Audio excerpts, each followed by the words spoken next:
I run the grain and dry goods store at the Sennwick market. Have for 22 years. Same corner building, same green shutters, same 3 steps up from the cobblestones. I know every person in the valley by what they buy and how often, which is a particular kind of knowing that other people's trades don't give them. I knew Callum Faye by his flour order and his once-a-month purchase of the expensive beeswax taper, which is a combination that tells you he lives alone, he bakes bread, and he still believes that the dinner table should have a candle on it. I knew Nora the moment she walked through my door because my door frame is 7 feet, and she came through it sideways. She was with a trading delegation from the Yether Ridge Orc corridor, a small group, 3 of them, purchasing supplies for the winter return. The other 2 had come to the hardware side of the market. Nora came to me.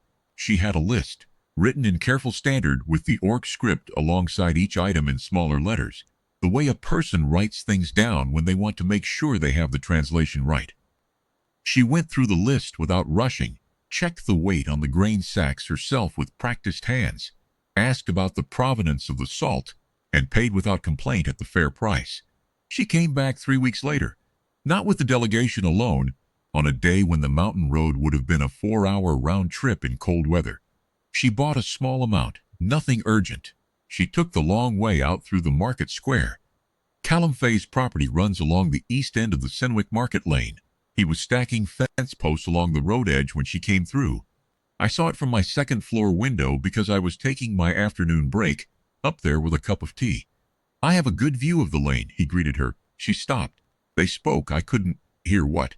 And then he offered her a cup of tea, and she accepted, and they went inside, and I saw the smoke from the chimney for a while. After that, she came through the market once a month or so, sometimes twice in the busy trading months. She always stopped at my shop. She always took the east lane home. I'm telling you what I saw. I am a shopkeeper, not a storyteller, and I tell what I know. What I know is this. Callum Faye is not a man who speaks quickly. He thinks carefully, and he says what he means, and he does not say what he doesn't mean, and his neighbors have known this about him for the 20-odd years he has been stacking fence posts along the east lane and buying flour and beeswax tapers 1 month at a time. He took 8 months. He came into my shop one morning in early spring, bought his flour, and then stood at the counter for a moment in the way he does when he has something to say and is arranging the words. He said, I want to ask Nora something. I wanted to tell someone first. I said, what are you going to ask her? He said, whether she would consider staying in the valley. Whether she would be interested in the life I have here. I have a good property, and I know how to work it, and I would rather do it alongside someone, and she's the only person I have had that thought about in a long time. I said, have you told her this? He said, I'm going to.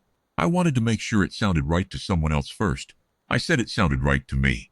He paid for his flour and went. She came through 2 days later. She bought her usual salt and a small bag of dried fruit she'd been getting since autumn. At the door she paused and looked at me.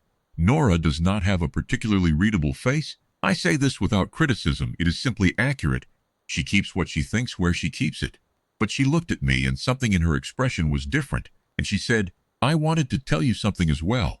I said, all right. She said, I'm going to be buying my supplies here from now on. For the long term. I wanted you to know that for your records. I said, I'll update the account. She said, good.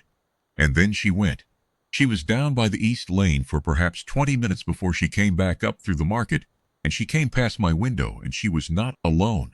He was walking beside her with his hands in his pockets the way he does when he is satisfied about something, and they were talking, and his face had the quality I have seen perhaps twice in 22 years of running this shop.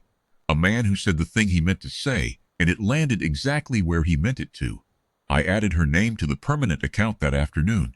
Nora, East Lane permanent resident.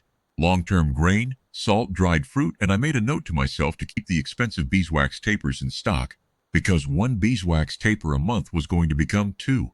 I have been running this store for 22 years. The best stories in this valley come through my door by way of a flour order. I have never been wrong about what a person's grocery list means.